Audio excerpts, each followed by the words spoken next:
চতুর্থবার সে বলল যে আমার ভুল হয়ে গেছে, এই ভুল আমি আর করব না, তোমাদেরকে আমি সসম্মানে ছেড়ে দেব। একটি বর্ণনা পাওয়া যায়। আরেকটি বর্ণনা পাওয়া যায়, এই জালেম বাদশা ভূমিকম্প হওয়ার পরে ইব্রাহিম আলাইহিস সালামের কাছে গেল। তখন তিনি সালাত আদায় করছিলেন তার শরীয়ত মোতাবেক। সালাত যখন শেষ হয়ে গেল, ওই জালেম বাদশা ইব্রাহিম আলাইহিস সালামের নিকটে দোয়ার আবেদন করলেন যে আমার ভুল হয়ে গেছে, মাফ করে দেন। তখন ইব্রাহিম আলাইহিস সালাম ক্ষমা করে দিলেন।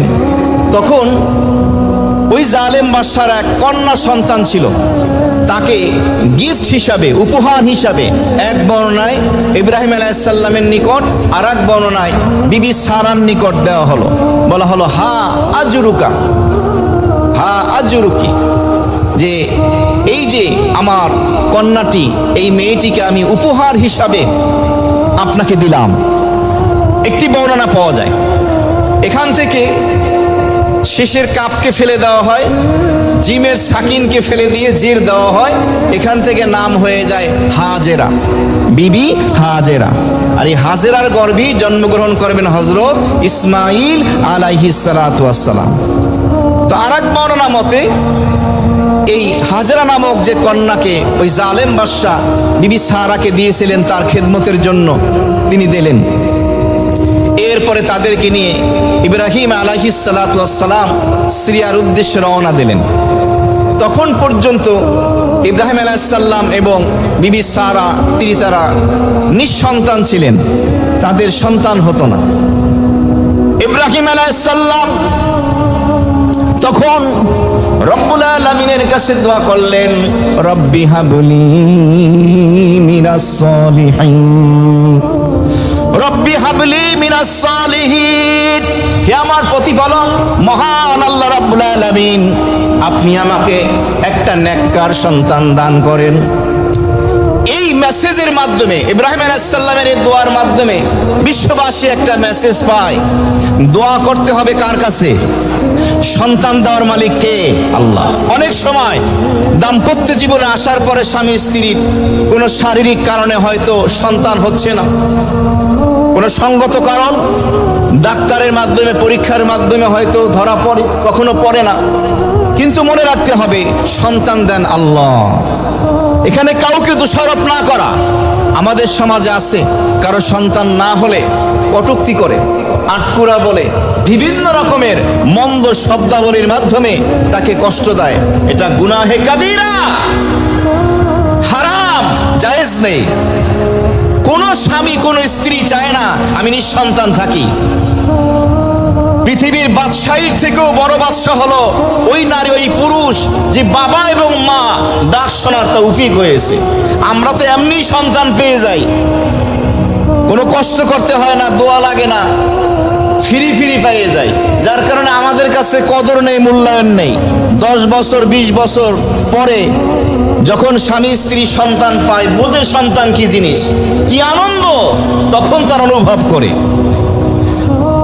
এই জন্য আমাদেরকে বুঝতে হবে যে সন্তান চাইতে হবে আল্লাহ তাআলার কাছে। কোরআনে কারিমে স্পষ্ট বলা হয়েছে, তাফসীরের ব্যাখ্যার দরকার নেই।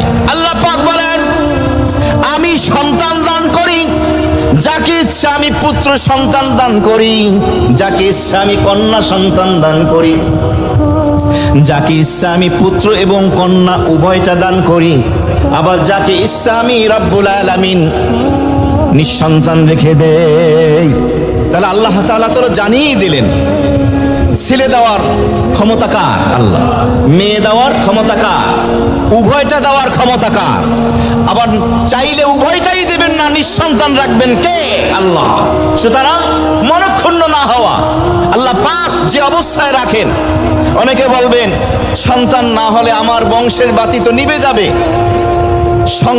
আপনার বংশের বাতি নিভে যাবে, এই টেনশন করার দরকার নাই।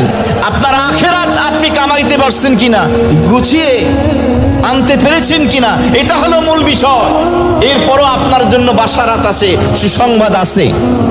প্রত্যেক সালাত, ফরজ হোক, কান লাগান, ওয়াজিব হোক, সুন্নাত হোক, নফল হোক, আমরা বৈঠকে তাশাহুদ পড়ি কিনা?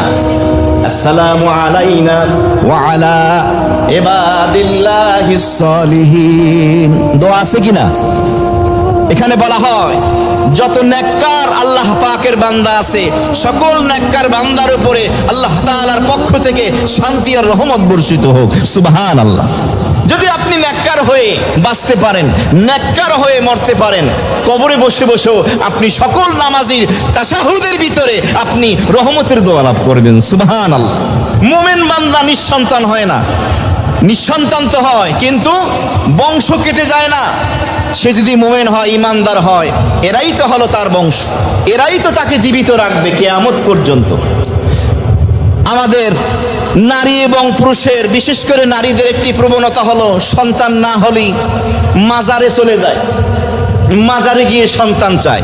নারীদেরকে সব থেকে বেশি পাওয়া যায় দুইটা জায়গায়, একটা হলো মাজারে আর একটা হলো বাজারে। সন্তান চাইতে হবে একমাত্র আল্লাহ রাব্বুল আলামিনের কাছে। নেককার হয়ে যান, দোয়া করেন, আল্লাহ তাআলা আপনাকে সন্তান দ্বারা মালামাল করে দেবেন। পুত্র সন্তানের ফজিলত সম্পর্কে কোনো হাদিস আপনি খুঁজে পাবেন না। কন্যা সন্তান নিয়ে আপনি অসংখ্য হাদিস পাবেন, বাশারাত, সুসংবাদ আছে।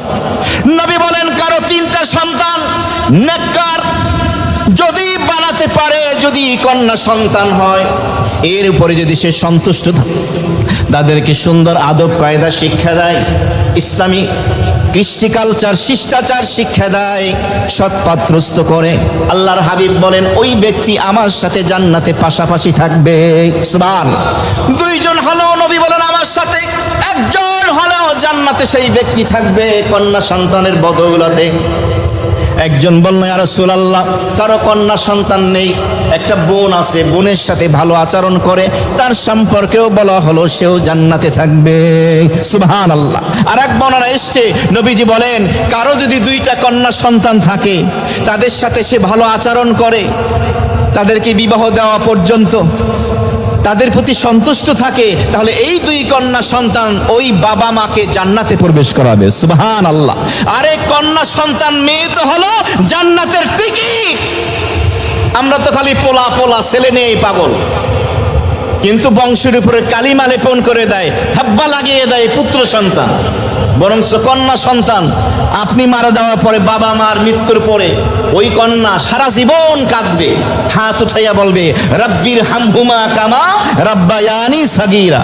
ইল্লা মাশাআল্লাহ, কিছু নেককার সন্তান, পুত্র সন্তানও আছে।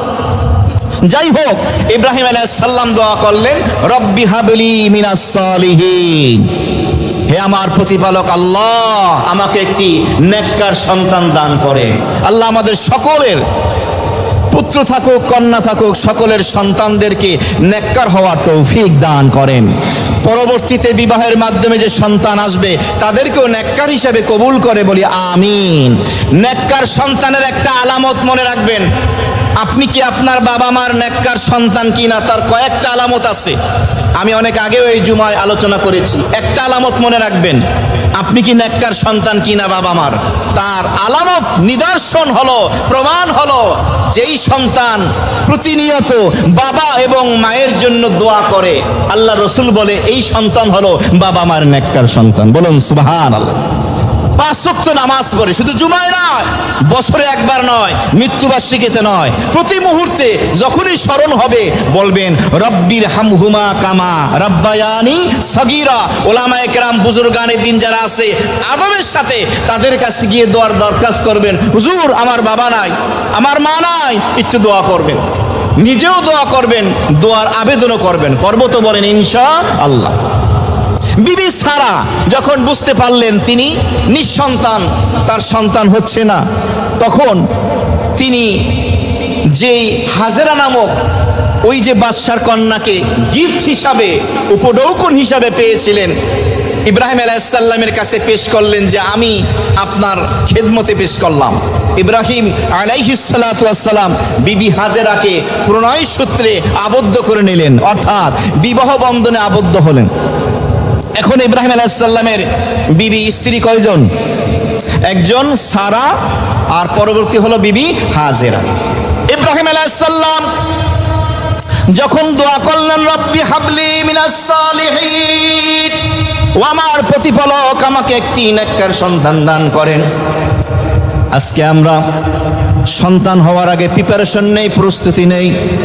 ছেলেটা যেন সুন্দর হয় প্রিন্সের মতো, মেয়েটা যেন প্রিন্সেস রাজকন্যার মতো যেন হয়, এবং দেখতে সুন্দর না হলে আফসোস করে না। মনে রাখবেন, সন্তান ছেলে হোক মেয়ে হোক, সুস্থ এবং নেককার, সুস্থ এবং নেককার, এটা হলো দোয়া। নেককার, নেককার হওয়া। উচ্চ শিক্ষায় উচ্চ শিক্ষিত করে লন্ডনে অক্সফোর্ডে পাঠালেন, উন্নত রাষ্ট্রগুলোতে গিয়ে অনেক বড় চাকরি করলো, বড় বেতনে, নাসায় গেল।